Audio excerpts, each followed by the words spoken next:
Cependant, je n'étais pas encore dans la chambre de la danse qui s'ouvrait par une embrasure opaque de fumée. Pour y arriver, il me fallait traverser un enchevêtrement de spectatrices, grimper sur des chaises, des tabourets, des tables, appuyées au mur, embrassées en grappe, qui plongeaient leur regard à l'intérieur du nuage. Comment pouvait-elle y voir? Je reconnus près de moi la tante Moucha, en costume de bédouine pour la circonstance. Je lui criai à l'oreille. « Où est ma mère ?» Comme elle ne répondait pas, je saisis son bras et l'agitai violemment. Gras et gluant de sueur, il me glissa de la main. « Où est ma mère ?» hurlai-je. « Je veux nos clés. » Elle me sourit d'un air absorbé et me montra le salon. Plus j'approchais du cœur sonore du mystère, plus l'encombrement augmentait. Les spectatrices se piétinaient, se fondaient en une masse de chair compacte. Je dus être brutal pour arriver au nuage bleu-gris, si épais que je distinguais à peine la braise rouge d'un canon, comme un feu de berger dans le brouillard. Mes yeux me piquèrent, se remplirent de larmes protectrices. Le bruit était si violent, si plein qu'il me sembla ne plus rien entendre. Un moment, je fus dans le vide, son et forme disparus. Puis mes yeux, s'habituant, me découvrirent péniblement le mouvement de l'atmosphère. Au-dessus du point rouge s'élevaient les lourdes fumées des encens et par-delà, la faune étrange du lieu.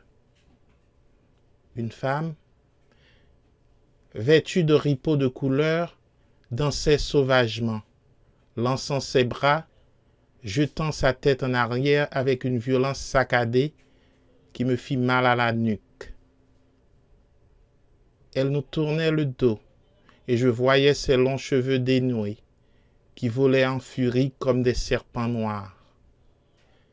Tout au fond, assise à terre, terrible, jouaient les musiciens nègres. Les voilà, les démons, pensais-je, en essayant péniblement de plaisanter avec moi-même. L'homme au bignon, les yeux exorbités, blanc de lait sur noir de houille, les joues gonflées à éclater, soufflait dans sa peau de chèvre. Le tambourin, ivre, au comble de l'excitation, lançait en l'air son instrument, le rattrapait, hurlait sans cesser un instant de battre de toutes ses forces sur la peau tendue. Le cymbaliste assommé, hypnotisé, remuait sa tête au mouvement épileptique des quadruples plaques de métal. Ces hommes ne feignaient certes pas.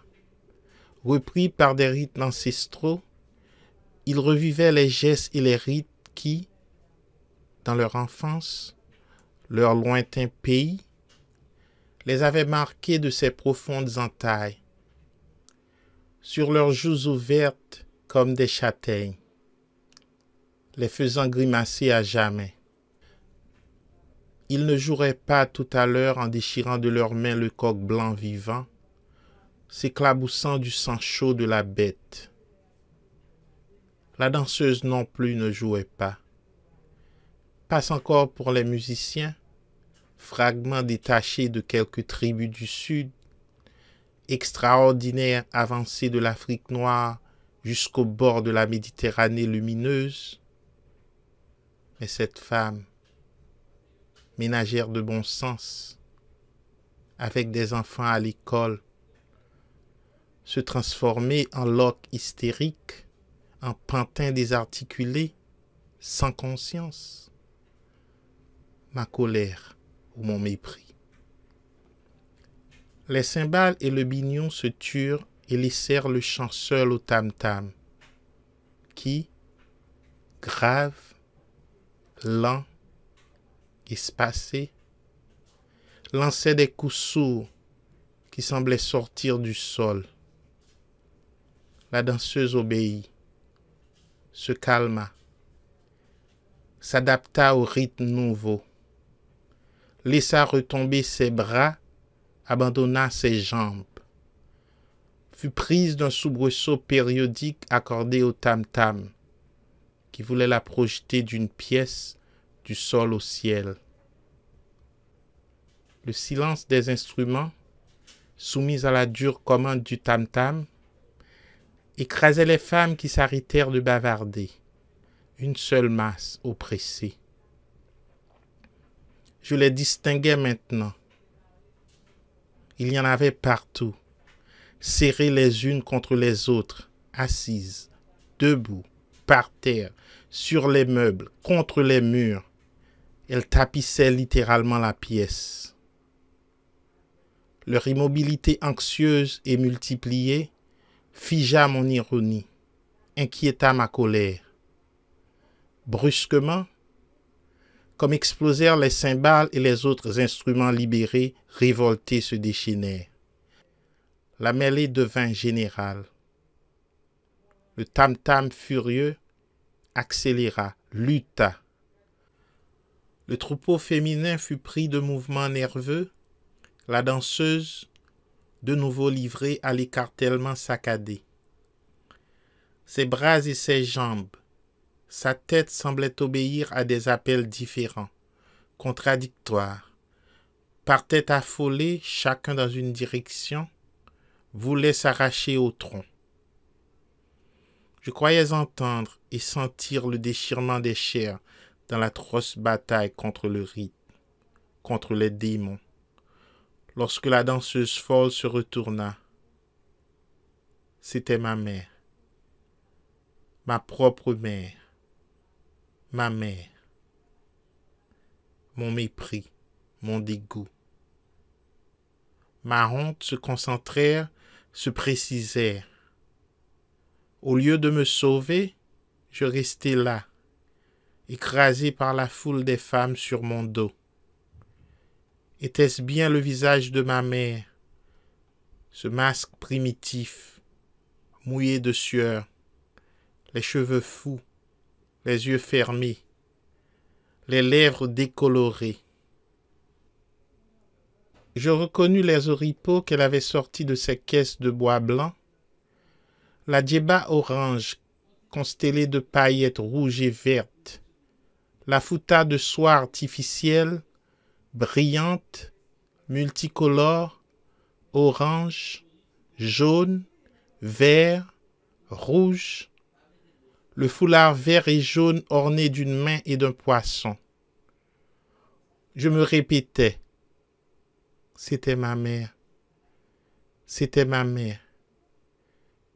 Comme si le mot pouvait renouer le contact, exprimer toute l'affection qu'il devait contenir, mais il refusait de s'adapter à cette figure de barbarie, dans ses vêtements bizarres.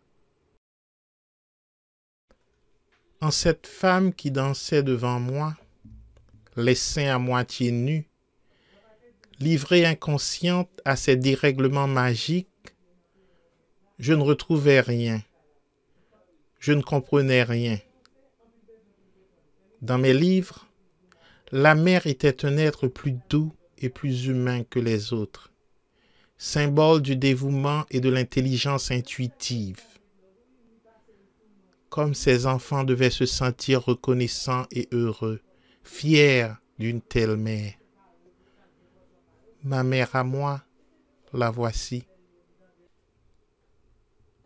Cette loque envoûtée par l'épouvantable musique, par ces musiciens sauvages, envoûtés eux-mêmes par leur obscure croyance. Ma mère, la voici, c'est ma mère. Mais pourquoi ce trouble qui me saisit, voisin de l'angoisse? Mon Dieu, j'avais peur de ma mère. Ma mère me devenait opaque.